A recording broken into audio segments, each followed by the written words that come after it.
Welcome in, everybody. Happy Friday. Welcome in once again to the Nick Club Wrestling Happy Hour. Every Friday, we are here at 5:30. For now, 5:30. We may change the time. But I am your virtual bartender, Mr. Nick Teodoro, joined, as always, by my tag team partner in life, my wife, Miss Nicole Teodoro. Nicole, what are you drinking? My signature Tito's vodka, orange juice, and cranberry. What about you, Mr. Nick? Mr. Nick is having some red wine this evening. Some J. Laura, as usual. So, it's been a week. It's been a week. Since we've last spoken with you all. A lot has happened. A lot is going on. Is there, the question of the week, a power struggle in WWE? Last Friday on SmackDown, after the explosive press conference on Thursday night, Triple H came out, basically cut one of the best promos I've seen him cut in years, whether it's as an authority figure or even as Triple H, basically saying, in a nutshell, and I'm sure Nikki will, of course, correct me on this, but in a nutshell, The Rock needs to learn his role, and the WrestleMania main event is going to, in fact, be Cody Rhodes versus Roman Reigns. Presents itself with a crazy scenario, a lot of scenarios, a lot of power struggles going on in WWE. So, Nikki, what are you thinking? Triple H comes out. Well, I love my Triple H, and I also, just to point out, because like I said, my first episode, Triple H is my man. He came out to the game on the press conference, King of Kings on SmackDown, and King of Kings is more like his authority music, like he's laying down the law music, and that's what he said when he came out, just he's setting, Cody declared, Cody has the option to choose, he won the Royal Rumble, that's what he gets to do, Roman doesn't get to pick that, and, if you're, people think they have the authority to, decide. And what was the other Rock line that he did? I'm totally blanking now because I didn't get to rewind. We said, know your role. He's like, people don't know their role, and it doesn't matter. It's like, if you don't like it, then it doesn't matter if you don't like it. So now everyone's going wild. Is Triple H inserting himself? Is he gonna get involved? What is? Because I think kind of the feelings coming out of the press conference is that, now that Rock's on the TKO board, is he going to, exert his authority? He already tried to insert himself into WrestleMania, and we rejected it, obviously. So it's now. So also, Roman Reigns tweeted out, and also Heyman alluded to on last week's SmackDown that Roman and Rock are going to be here tonight in a couple hours, SmackDown, and they have a big announcement that, things, when he tweeted, things are going to change, or things are going to be different now. Yeah, it's going to be another groundbreaking announcement. Yeah, a little bit of Tony Khan spice in there. Big announcement. What I want to know is, in kayfabe, really, who has more stroke in this storyline scenario, right? The creative director or COO, Triple H, or is it a member of the board? It reminds me of, obviously, back in the day when Linda McMahon, Stephanie McMahon, and Vince were all just kind of feuding. What was WrestleMania 2000? The video game was actually the Linda Pop? Yeah, where she backed, was it Mick? Mick. Someone backed Big Show. Who was Big Show? Shane. Yeah, Shane was Big Show. Vince had Rock, and then Stephanie and Triple H. Yeah, I remember. Yeah, so the four, the McMahon and every corner. Drank away too many good memories. But because that was when Rock was supposed to win Rumble, and then they tumbled, and then technically his feet hit before Big Show. And then that turned into the Fatal 4-Way. Yeah, it was just I just remember the video game from that. That's pretty indescript. But yeah, it just reminds me of that storyline, right? That power line, that power struggle within it. I'm also wondering, again, I know he's had his heart issues, but will Triple H get involved? Can he get involved? Will he hit someone with a pedigree? No. Will he hit The Rock with a pedigree? No. Can we just see one pedigree that the crowd can just go nuts on? Because they need his heart to be okay to be head of direct creative. That's the whole thing. they removed, and not to bring up a gross, icky person, but they removed Vince and said, like, oh, here, you're on the board. You're not involved in creative. I know Rock and Vince are very different people, but I just feel like just because you're on the board now, you shouldn't have your hand in creative, which clearly he tried to do. And clearly, if you believe if he had, like, whatever stroke and try to get into that was in his contract to be the main event at WrestleMania, I don't know. You consider, and I hope you do, that main eventing night one is still considered main eventing.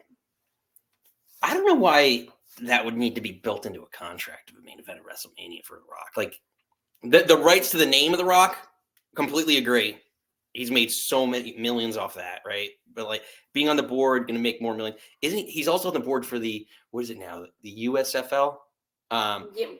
Yeah, that they're starting up. I don't know. It's just another spring football league that I don't think is going to work out. But anyway, I digress. But still, the point is, he's got a lot. He made a lot of money. His brand is his brand, and that's the name, the Rock name. But yeah, and also you can't really tell on camera, but Nick is wearing his Hulkamania shirt. It really makes me think of Hulk having you have that clause in your contract of creative control. If you pitch me a story and I don't like it, I can veto it. Listen, that's not going to work for me, brother. No, and that's why there was this meme, and I sent it to you, and I wish we could show it, but it was like the Rock's face on Hulk Hogan's main lack of there.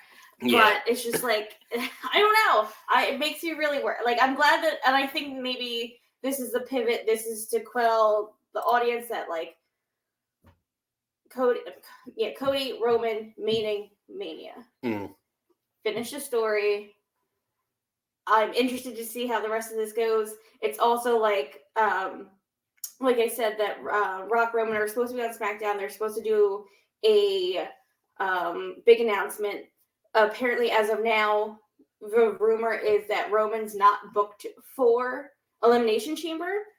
And they just also announced, I don't know if it was earlier in the week or was it on Raw, but Cody and Seth are going to be on the Grayson Waller effect at Chamber. I think this is also a little sneaky not to get Grayson Waller on Chamber. You know, hello, Australia. But I guess what kind of swirling around the sheets is that, like, is Rock Roman going to challenge Cody Seth for some sort of match? Again, I don't know if am I getting ahead of your slides? Well, a little bit. We'll get to that in a second. So we'll bleed in, but I want to comment. Author Lisa wrote in. Lisa! I would love for Hunter to get involved, but I don't think he will. And I love him, but he's got the heart thing. Is it a pacemaker or he's got something? Rick, the reason I say that, I just saw, and I'm very emphatic about this, I just saw Ric Flair do his 17,000th retirement match and look like he could have keeled over at any point in time. All I'm asking for is one pedigree, maybe under a steel chair, just pedigree, or just pedigree. Just do a pedigree. And I don't think that's too much to ask. Was it the last big Australia show when it was Triple H, HBK versus Brothers of Destruction, and Kane's wig fell off and Triple H ripped his boob off and, like, his pec. Sorry, kids. But, like, wasn't that the Australia show? And they're like, we're too old for this, and, like, HBK shouldn't have come out of retirement. Oh, no. I don't think that was Australia. I think it was a Saudi Arabia one. I thought it was because seeing Shawn Michaels bald was just traumatizing. In the comments down below. Why do I think that we watched that in your condo and it was Australia? Okay. No, that was. Was it Saudi? That was at your house. Correct me down below. But I don't want a Ric Flair thing. Because I watched that match and it made me incredibly sad, and it was like awkward to watch, and I was like, why am I watching this? But, like, the car, he couldn't walk away. I don't want that for Triple H. You had your bad, weird match. Like, would it be cool? Yes. Would I pop if he did it? Probably. But, like, I don't want to hurt his. I don't know. I just feel like he's been challenged. He needs to step up. But what I guess you have to see, like, because I don't know if he like didn't challenge The Rock. He was just like, he's the authority. He's laying down the law. Cody Roman Mania. Yeah. Mania.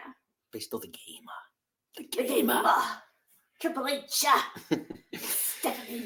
So moving on. So we will go back to SmackDown a little bit later to talk about the Bayley Dakota situation. But moving into Raw, we still have all that craziness stemming from SmackDown. What's going to happen?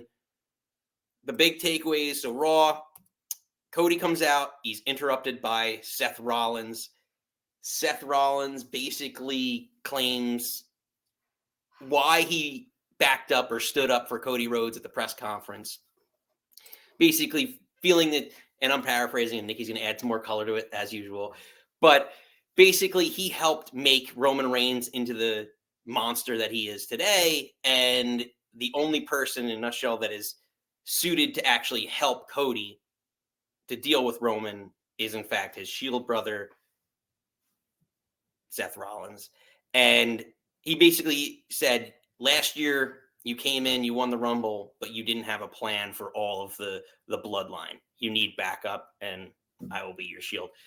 Nikki, what are your thoughts? I thought, again, one of the best Seth is just continuing to prove why he's one of the best in the industry, but this is one of the best promos I've heard. So slightly behind our curtain, like we usually watch IDTV to go to sleep too, and we decided to put on an NXT last night, and like early, or like pre him winning the NXT championship and then him getting the championship, and he cut the most generic white boy baby face, like I'm happy to be here, and then to know that we just saw this on Raw, like chef's kiss.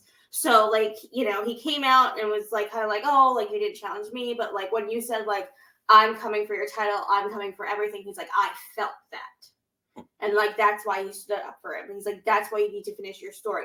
But what's your plan? Because again, he got screwed because there was Heyman, there was Jimmy, there was Solo. And then which I think, I love these little details, and I think this is why Seth is so good, because he said, like, you know, like, he was like my brother. Like, I had a hand in creating Roman Reigns. I didn't think he'd be this monster that he became. He's like, I taught him everything he knows. Or I taught him everything I know. And then basically it's like, oh, I had a hand in creating it, and now he has two heads with Rock and Roman. And that like that Cody would need a shield. And he used to be an architect, now he's a visionary. Now he's a revolutionary, Seth freaking Rollins. But so I think I love the little points that he's like basically implying like I helped kickstart the creation of Roman Reigns. Like the Roman Reigns that we see and know today was helped created by Seth Rollins. I love that little, I hope it comes into play more later. I like to see where that little thread goes. But I think Seth kicked this promo out of the park. I do love the idea that he painted a picture of that. Now you have Roman, who's run the show, not being around for the last X amount of years, right? 2, 3, 4 years, whatever. And now you have Rock coming back, who's as he's like basically put it, like an egotistical maniac. And now you have both of them, two heads of the table, right? Like you have the head of the board and the head of the table, and they're gonna run everything if you don't win at WrestleMania. And I think it goes back to the line that I really loved for like Cody said at the press conference. It's like, you're both at the head of the table, but none of you have been cooking for 2 years. Like, I love that line. I think that's great. I'm so interested to see where this goes. Again, when I tried to kind of alluded to before, like, I don't know if anyone watched the Super Bowl or the commercials, but they did air a commercial later in the game that it was like, basically the last image was a stare down. It was like Cody and Seth on one side, Rock on the other. Like, are they teeing up a tag team match? I know last week I said I didn't want to see it. I'm still torn. Now you're changing your mind. I'm a little intrigued. I just don't know. I'm interested. Like, she can be convinced. I can. She can be, because you just can't resist the electricity. I mean, like, I really love Cody and I really love Seth Rollins. So to see them as a tag team would be very interesting. And what are the implications? Because they both want to be the top, you know, like I don't want to take anything away from Seth's belt, and again we'll get into that with the chamber stuff, but like I don't want to take anything away from Cody as Seth as champion, because I want that belt to be important as well. But if Cody beats Roman and now we have a defending champion, what does that mean for Seth? Well, you know, it kind of reminds me of when Rock and Cena had the once in a lifetime that ended up being twice in a lifetime match, where they had that tag match at Survivor Series. Was it Survivor Series? I think it was Survivor Series with R-Truth and Miz. Yeah, and when they had their run with all the the Hell in a Cell stuff, and they broke into the Hell in a Cell, and it was. But I feel like this is just a whole other level of like 2 stars, like mega stars, like well, and like Buddy and Cody, excuse me, and Seth just about to be at a whole other echelon of like their main eventers, proven main eventers, but now, with this rub, could go to a whole other level. Yeah. I guess like I don't know necessarily I'm excited for the match. I'm excited for the promos and the twists and the turns that would potentially lead us to that match. Well, one of the twists that Lisa thinks could happen is Lisa thinks, I hate to say it, but what if Rollins screws Cody over at Mania? That is, I want to give a shout out to not that they would ever a shout out to Cultaholic. Their podcast and their channel is amazing, and I love them very dearly. But Tom Campbell from them put out a video. What if Seth screws Cody? It would be an interesting dynamic, but he's too over it. I feel like as a face that. There's the one thing I feel it's easier to get over as a heel in today's wrestling. So I feel like it's much easier to get over as a heel than it is as an organic babyface. And having a guy like Seth Rollins and Cody Rhodes, those 2 guys on each, whether they're on the same brand or different brands, they're getting cheered and they're super over. So whoever they're against, if you're trying to turn them and get them some sort of reaction, it's just money for them. It gives them an opportunity, at least a chance to get over. So I don't know. It's a good point, Lise. I don't see it. I think it'd be insane. I don't like because I'm trying to think when they did their first 3 series, Seth was the heel, and I think then when Cody had to go away for a couple, almost a year, that they had to kind of turn Seth face because they needed the baby face. Honestly, I love the Shield very much. When they first came up, Mox Ambrose was sort of my guy. I didn't really get on the Seth Rollins bandwagon until he turned heel. I do love a heel Seth Rollins. I don't, at least I can see it, but I can't see it. But like, I wouldn't be like, I don't know. But like, would like he'd get involved in the match and screw him, or would there be something that happened on the Saturday that would affect the match on? Like, I don't want him to just come out of nowhere and be like, oh, I pulled the ref out. And like, there's infinite scenarios. If it's a tag match, you could screw him over in the tag match. If it's the actual or like one match. Of those like they're tag teaming and then like Roman would duck and then Seth would hit Cody and then Cody would fall off the apron and now he's coming in with like kinesia tape to the match on Sunday and it's like, oh, he's injured because Seth hit him and oh my god, like did he do it on purpose? Did they not do it on purpose? Like one of those scenarios. It'd be interesting. And I'm very like again, I don't know how I feel about seeing the actual tag match, but I'm very intrigued to get there. Like, how are they going to get me there? And can I come here next Friday and be like, I'm on board?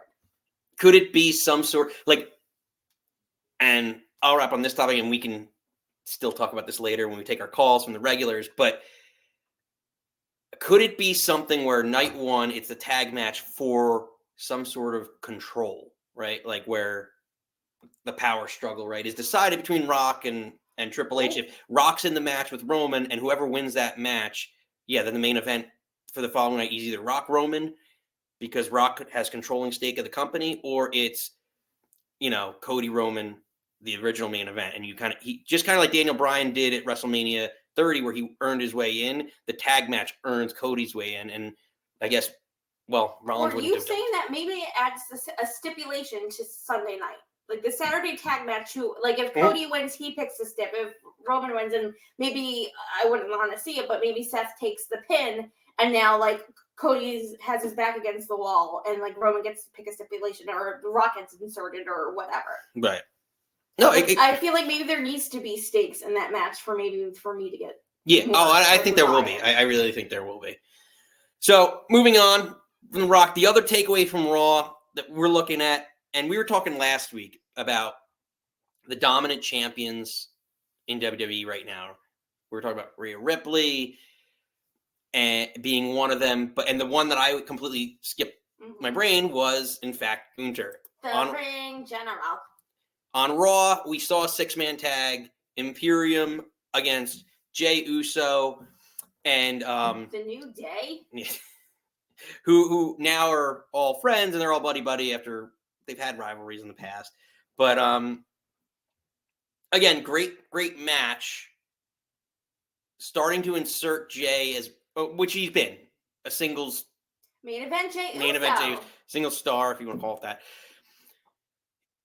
The question I want to know, after a nice match, 6-man tag on Raw, where Jay comes off looking like a gold as usual, is Jey Uso the right person to dethrone Gunther? And if not, who is the person who dethrones him? He has an historic reign.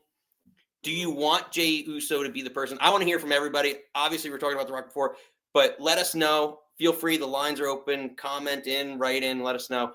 But is Gunther going to drop? First off, A, is he going to drop the belt at WrestleMania?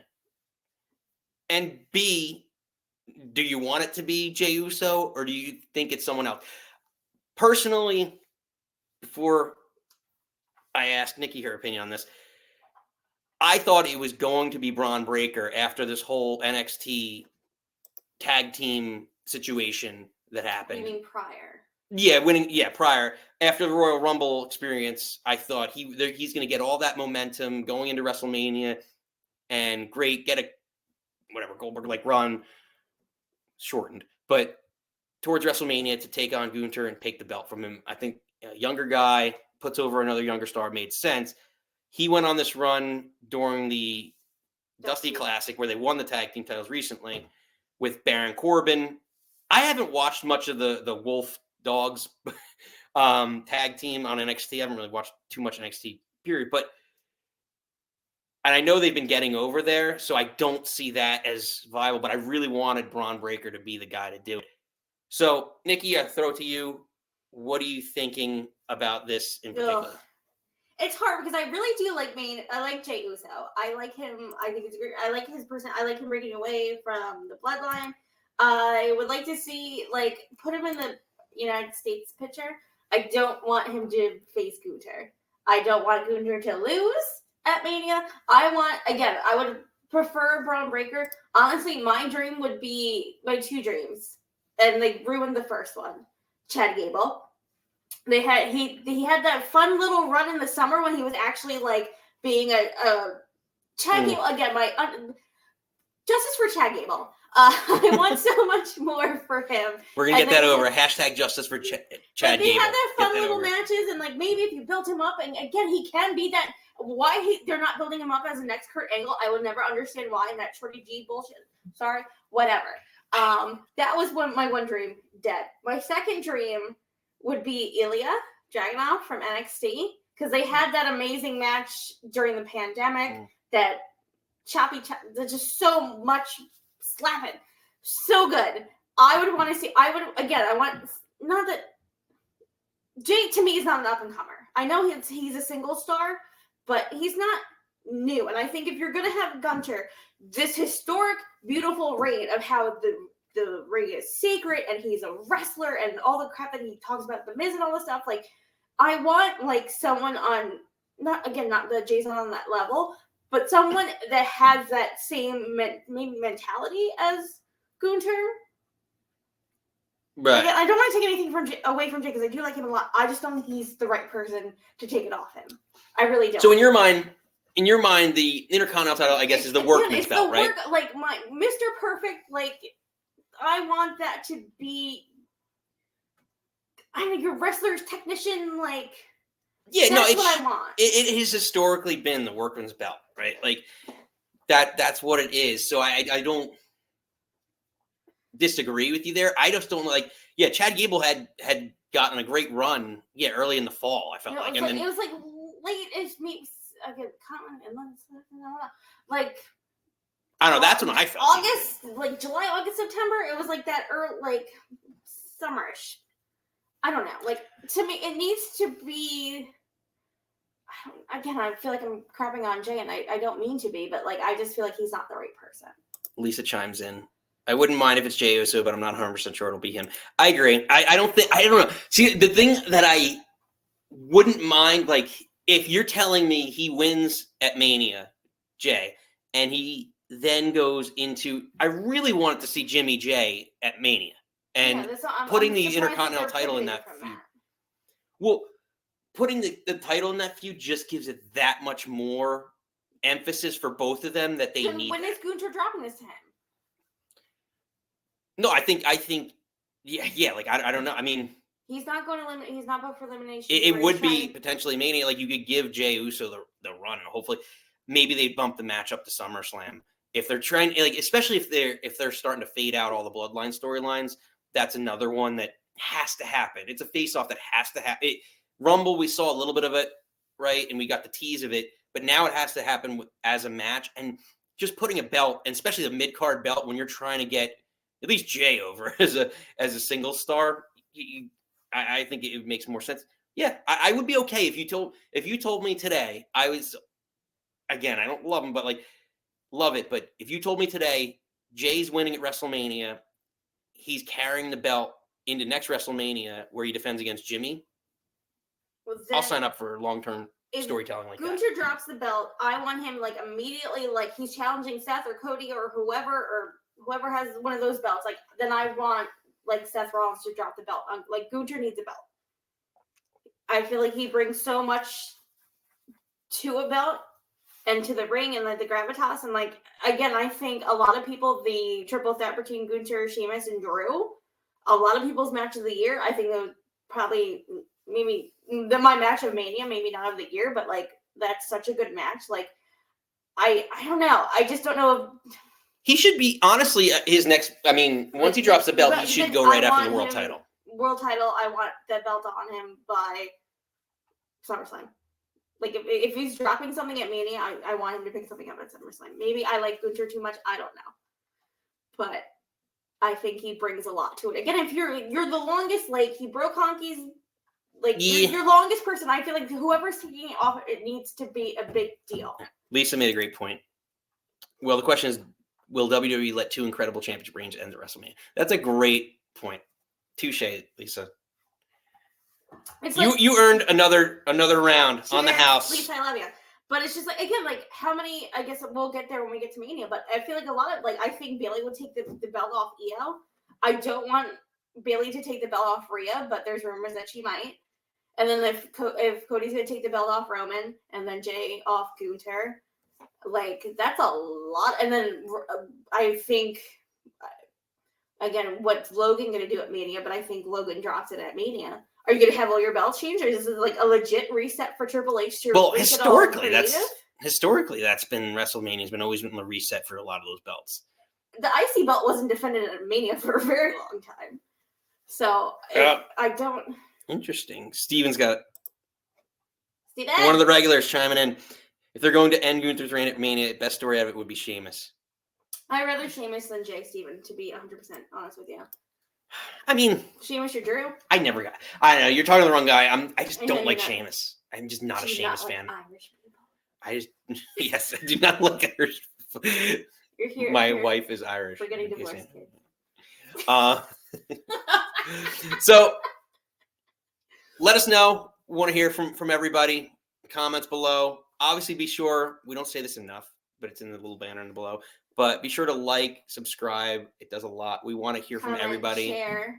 The idea of a happy hour is that we all enjoy things together. And to mention, while this is a happy hour and we are drinking, there is no necessity to drink. You can drink whatever you like. Alcoholic, non-alcoholic, soda, water. It doesn't matter. That's the idea, is that we're just hanging out, enjoying, talking about wrestling together. So that's that. On to our next topic. So stemming from Raw, we have we have half the field. We're figuring out the field for the women's elimination chamber. Whoever wins that will be going against, again, Rhea or Nia Jax. I don't think Rhea's losing in Australia next week, but whoever wins that, the winner of the women's elimination chamber will be going for that belt. So one of our regulars here, Hulk Homan, one of he's the biggest fan of Liv Morgan, and one of our New Jersey girl sisters. Yeah, Jersey girl. So we support her. Elmwood. Recently qualified. Well, came back, was out on injury, came back at the Rumble, made her, surprise entrance. She's back. And then she had her qualifying match against Zoe Starks. And, here she's hitting the Oblivion, and this is how she qualifies for the Chamber. So now that Liv's in, we talked a couple of weeks ago, well, last week actually, about Becky at the press conference, seemingly being the head challenger. Rhea, I'm coming for you. So, two storylines that make it very credible for WrestleMania. One coming back from injury. Because Rhea injured. Storyline. Kayfabe. Rhea. Well, Rhea and her had the women's tag belt for a hot second. And then Rhea turned on Liv, injured her arm, and then she came back, and now she's saying she's going for Rhea because she was the reason why she was out. Which is always the best way. I feel like it's the easiest thing that's not. I feel like not. Maybe it's done too much. I don't know. Not that like you just put a tag team together. It's organic heat. The Jannetty. I mean, they're not going to be the Rockers, Jannetty, Michaels, but you eventually they're going to break them up, and you have a feud built in for the next. For every tag team in the history of every. Yeah, but like, so it gives you. They had that little boost, right, of being tag team, but they also won the belt, so they're tag team champions. So it's not like they were just like a thrown together team that didn't do anything. And then now she injured her in the storyline, so there is that built-in storyline. Is Liv Morgan not necessarily a dark horse, but she's the other challenger? Could she be the one to challenge Rhea at WrestleMania, aside from Becky? So at time of recording right now, it's Becky, Liv, and it's Bianca Belair. Tonight, there's 2 more qualifying matches. It's returning Naomi. This is her first, besides the Rumble, her first actual match back on TV for Selena Vega. And then it was supposed to be Tiffany Stratton versus Shotzi Blackheart. Shotzi got injured at an NXT taping on Tuesday, so they're apparently subbing in Alba Flyer. So with that, I'm assuming it's going to be Naomi, Tiff Strats, and then they're supposed to be having on Monday a battle royal of all the losers. So it'd be Shayna. Right now, it's Shayna, Zoe. Who did Bianca beat? I'm not like no. Well, oh yeah, Zoe's Raw. Bianca, I'm blanking. So whoever, and then you would think Alba and Selena. I think Shayna should go back in. Again, I feel like they do her dirty. Oh yeah, I mean, again, so we'll know. Oh, Lisa corrected us. Medium. Oh, that's why, because she goes by Michin, and I can't stand it. Yeah, that's right. Thank you, Lise. So then they will have their little match, and then by Monday we'll know who's the full. Yeah, see, it's interesting to me. I mean, so the rumor was that Jade Cargill was going to be in this match, but they pulled her because they don't want her to eat a pin. They determined that she wasn't going to win the chamber, so they didn't want her in the chamber to take a pin. Right. So right now, but they're going to have, well, I guess Bianca could take a pin, but like either Becky, Bianca, or Liv, one of those three is eating a pin at this point in time. Tiffany Stratton, I'd like to see what she's going to do. She's super athletic. I think she'll have a really nice spot in the chamber. Pretty smooth sauce. But I think I hate to say it, based off of which I agree with Nikki that she's probably going to get in. Naomi's going to get in the chamber, and she'll have one win and then one loss immediately after coming in. I think how you can get away with it is what they did with honestly Liv and Ronda Rousey, that like pass out. True. Put him. You got Shayna, you got Becky. Like, someone else can pull out a whatever, just choke them out. Not to bring this back to the whole original topic of, the bloodline and all that stuff, but I still think somehow Nia Jax and Naomi, there is no female entity. Yeah, presence. Yeah, that's a better word. So, like, in the bloodline, we haven't talked about that ever. It hasn't, like, if they wanted to somehow keep the storyline going, which again, you could make the point of like, are you tired of it? But it would be interesting, like if you want to add more wrinkles to it, you have that whole tree, family tree opens it up to like, I hate to say, I wouldn't hate it if they did some sort, not like an invasion, but like kind of like an invasion angle, like a super stable, like it's not the corporation, but it's the, obviously it's the bloodline, and having now Nia be involved, right? Naomi being, because Nia's on Raw, Naomi's on SmackDown. You have the three already in the stable. It would be interesting. It's in The Rock now joined. Like it adds a whole other level of like, if you really want to take the storyline to like a power struggle level and really do a long-term storytelling, you could add, obviously the female element hasn't been there the whole life of this storyline to that. And then now you have the elders and the cousins and all that stuff. But you can't turn Naomi heel at this point.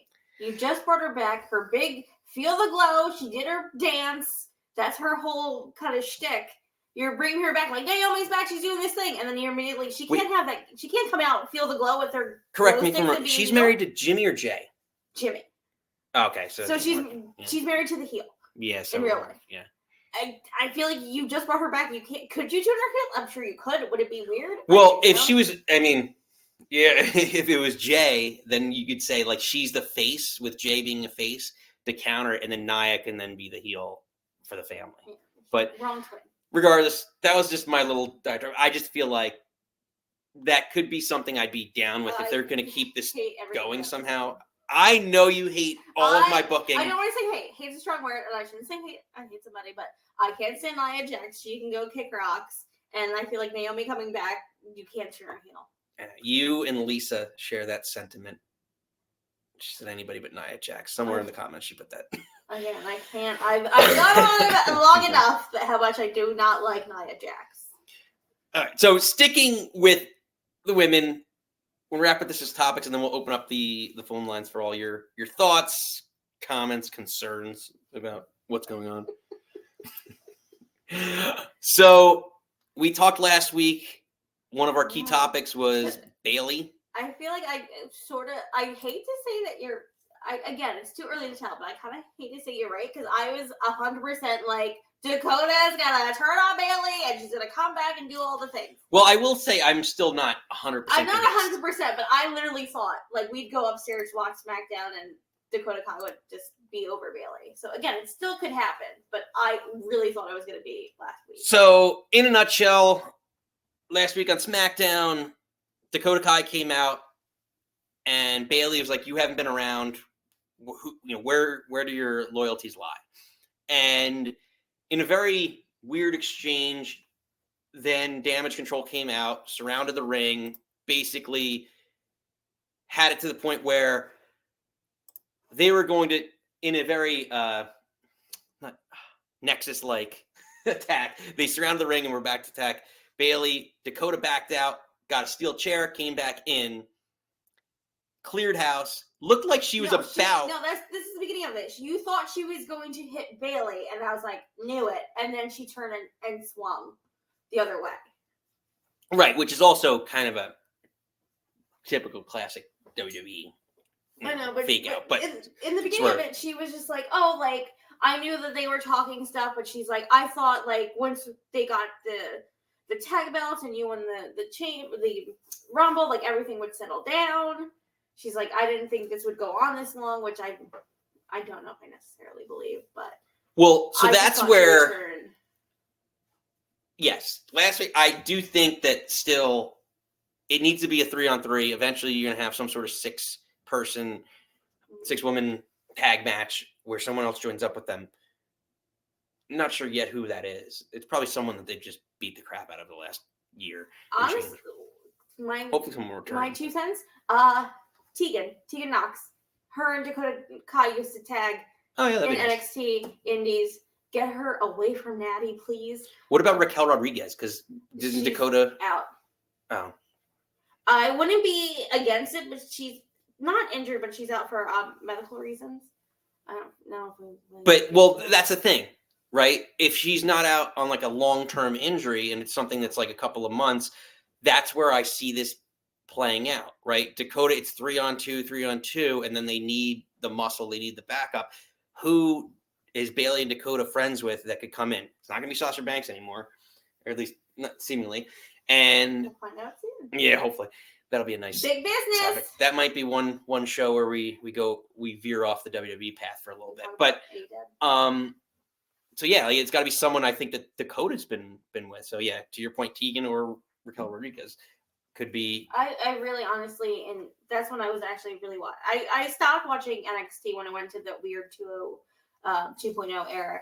But I really liked Dakota Kai and Raquel, like her being that like Shawn Michaels kind of heely, smaller person, than Raquel being her. I love a good heavy. The only thing I will say is, I still think it's going to be 3-on-3. However, if they do want to take in the direction of Dakota, 3-on-3 where at Mania?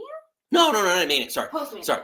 Yeah, it's going to be. I think eventually it's going to be someone to even the odds for Bayley and Dakota against Damage Control. However, if they do decide, which wouldn't be the worst idea either, to go in the direction of Dakota is like the secret leader, which doesn't make sense for this reason that she's not the champion and you should be aiming for the belt. So unless she's going to go after Rhea, okay, which still doesn't seem likely. But anyway,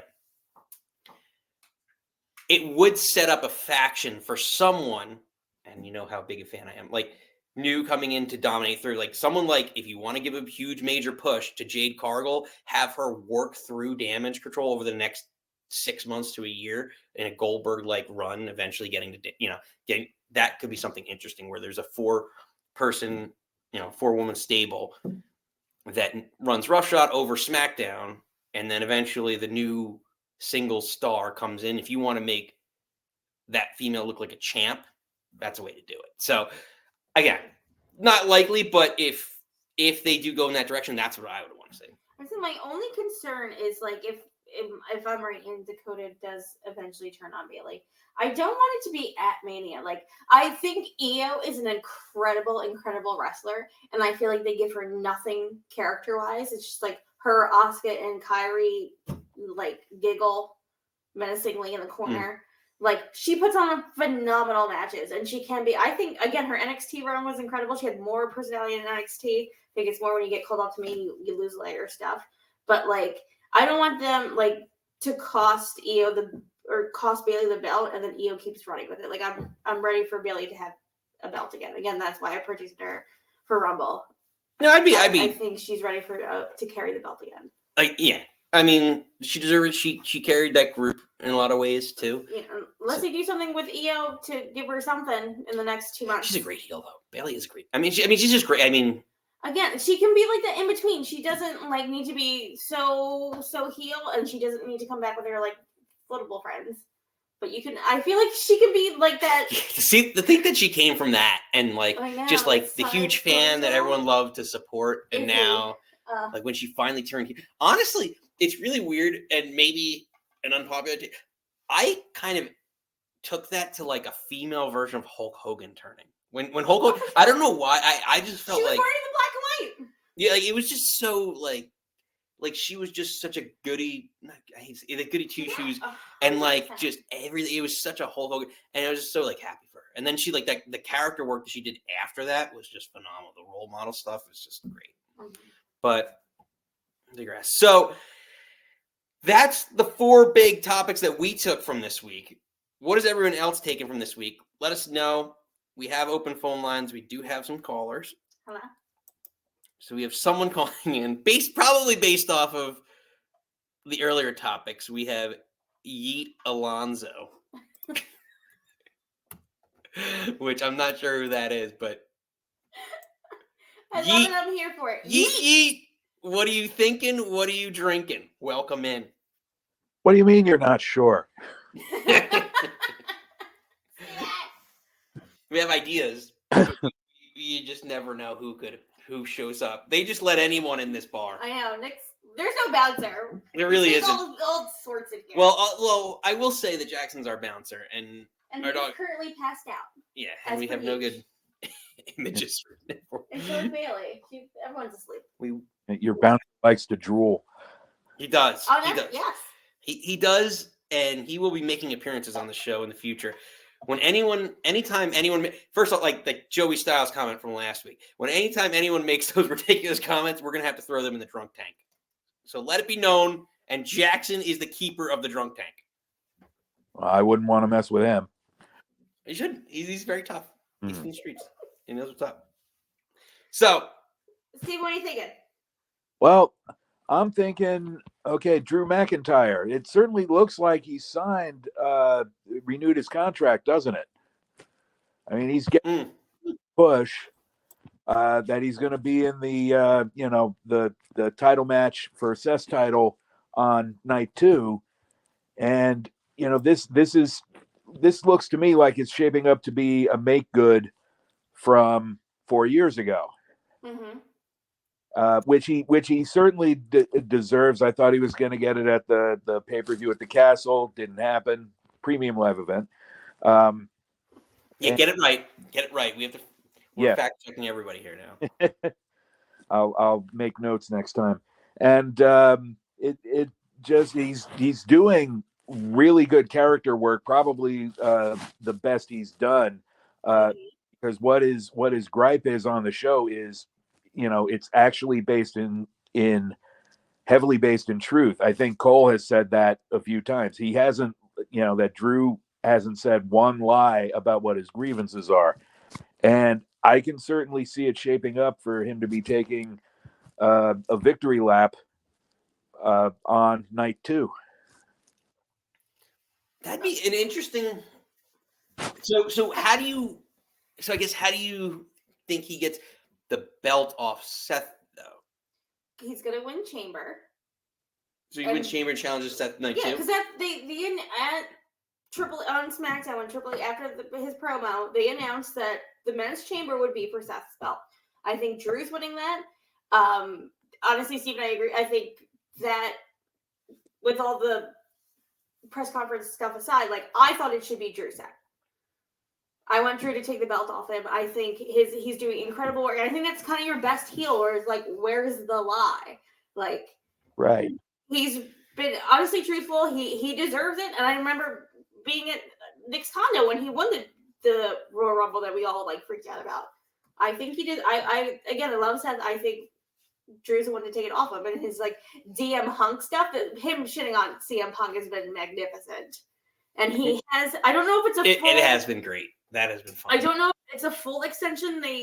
What I've read was that with the time off and the injuries, he's contracted through Mania, but I don't know if it's a full contract renewal. I thought I saw that his contract ended maybe within a week or two after Mania. But I mean, they're setting up for a match. I mean, Punk's not going to be ready until at least, June or July, depending on how the goes. And, why bother pursuing this as a storyline if Drew hasn't at least agreed to a new contract? Yeah, no, business-wise, yeah, you'd be dumb to try and put a belt or at least give him a push like this going into his free agency. Actually, someone else, one of our other regulars, Lisa's chiming back in. I'm calling it. Drew takes the title off Rollins and Punk comes back and goes after Drew for the title. I do think that is a logical conclusion to that storyline. He's been crapping on him for the last X amount of months. He gets the belt. The question is but what kind of if he's coming back June, July, is it the SummerSlam match where Punk then wins the belt at SummerSlam? Which would be kind of ironic because Summer of Punk. Well, Summer of Punk, but he's literally won the AEW World Title. Was it the last 2 summer? I feel like he definitely won it in the last 2 years, at least one of the summers. Yeah. So it would just be kind of interesting. It'd just be I guess summer is summer. It's always the summer of Punk. Every summer is the summer of Punk. I don't know. Would you want to see Drew Mac? That's not a significant reign. You get the win at Mania, but then carrying it. I don't think Punk will be ready by SummerSlam, to be honest with you. I don't think that's a concern. I don't know. Is he doing great work? Yeah. Drew's doing great work right now, but I don't know. I still, even as champion, he needs to be a heel champion for sure. But do I turn on the TV to watch Drew McIntyre? Not at all. Nothing from him in WWE, leaving WWE, outside of WWE. I watched this stuff in Impact. No, Nothing like just was like, I gotta watch this guy. Like I think we were leading up to the 2020 Rumble. I think we were all Team Drew. We were all Intercontinental. We had just gotten engaged, and we all wanted Drew to win that Royal Rumble. He had momentum at that point because he was the only one with any momentum. Because he came back and he had that run. He was with Dolph, and then he was starting to get a lot of like real big time momentum. I think was that the one where he eliminated Brock at Mania? Yeah, because then he took the belt off. Yeah, so just I don't know. Like we just, I just never got into Drew McIntyre. I don't know. It is what it is. Steve, any last words before we cut you off? Yeah, I think they should give the women their own show now. There's too many of them. It's not a bad idea. Honestly, on like they're not gonna do another Evolution. Or No, like their own weekly TV show. Like weekly. Weekly. Give them a 2-hour when the Netflix programming starts, because there's too many of them, and a lot of them are slipping by the wayside. I mean, you can still feature a couple of them on Raw or SmackDown once in a while, but give them their own show and give more of them time to shine. It's a good point. I mean, honestly, it's been the focal. Triple H has made it the focal point of all the main shows, right? Like look at Rhea, look at what's going on. Like even Bayley, that storyline on SmackDown has been great. The way he's trying, at least seemingly trying to build up Jade Cargill, like he's put Bianca, right? Like not like he's put an emphasis on the women's division. So I wouldn't rule it out. But I mean, like if NXT is 2 hours and they struggle for ratings every, like I think an hour show, maybe like I'd love to bring back Sunday Night Heat. Not Sunday, maybe not necessarily Sunday night, but like Sunday, like something like that, where it's like I often go back to the point where like Raw should be 2 hours, not 3 hours. Pay-per-view should be 3 hours. It's too much time that you just lose so much in between. I'm more in favor of shorter shows, but yeah, could they do it? Absolutely. With the roster they have, they could spread it out. Maybe more shows, just shorter over the course of a week. Yeah, let people clogging up catering. Have better storylines. Maybe get rid of like. I'm sorry, not to bring her up again, but like again, I love Chad Gable, but Alpha Academy. I thought you were going to say Nia Jax. I thought you were going to say Nia Jax. Like you have Alpha Academy making them look like idiots. Maxine who can't do anything. Ivy Niles, you asked me the other day where she's been. She's nowhere. Yeah. Like get rid of like. Make better story, like do better storylines. Or these are like, so green that they just can't get on TV. Like I think Ivar Hansen is an incredible wrestler, but him and Sarah Logan, Valerie Hella, they have no chemistry together. I'm like, that's your best friend's wife, but you guys got no chemistry together. Like, get rid of that stuff and then put on like an actual good women's wrestling match. Yeah, I don't think they would. I would love to see it. I don't think they would leave. ever do their own women's match, but like you can to Triple H to Tony Khan, like get rid of your bullshit storylines and put on good women's wrestling. Sure. Well, Steve, well done as usual. Steven, thank you. Your piece, but you, sir, are now cut off. All right. Well, we got a lot to look forward to tonight. This big announcement with Rock Roman coming to discuss. Yeah, I think it's also interesting because, again, they're on Australia next weekend. So they're doing the live taping at 8, with the live at 8, and then they're taping another SmackDown afterwards. So next SmackDown will be taped. So I'm sure there'll be spoileries afoot. Yeah, so some people might already know what's going on before it happens. But anyway, we will be back here discussing that next week. 5:30, same time, same channel. We're here next 5:30. We're actually going to have a two for next week. So a 2-shot. What do they call it? Not a 2-shot. Double shot? Double shot. That's what I meant to say. Terrible. Terrible bartender. We're going to have a double shot next week. We're We're doing happy hour Friday at 5:30 to recap the week. Elimination Chamber is in Australia, so it's got a weird early time. So we are doing brunch. We're gonna have a fun brunch. Mimosas for everybody. So that'll be. We're probably gonna. I'm thinking noon. Do a little lunch brunch. I guess lunch brunch. Show happy hour will be noon to 1 to discuss Elimination Chamber, the results, everything going on. So make sure you subscribe, like, hit the notify button so you know the shows that are coming. We're live every Friday at 5:30, bringing you into SmackDown. Any last thoughts for SmackDown tonight, Nikki?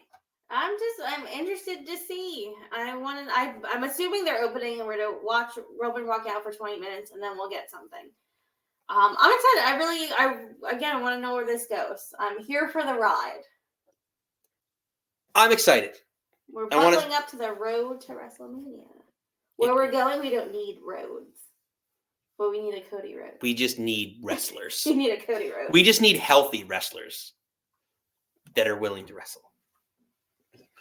And willing and able to wrestle. So, with that, we will see you all next week. Enjoy SmackDown tonight. So, as usual, you don't have to go home. But you can't stay here. Cheers. Bye.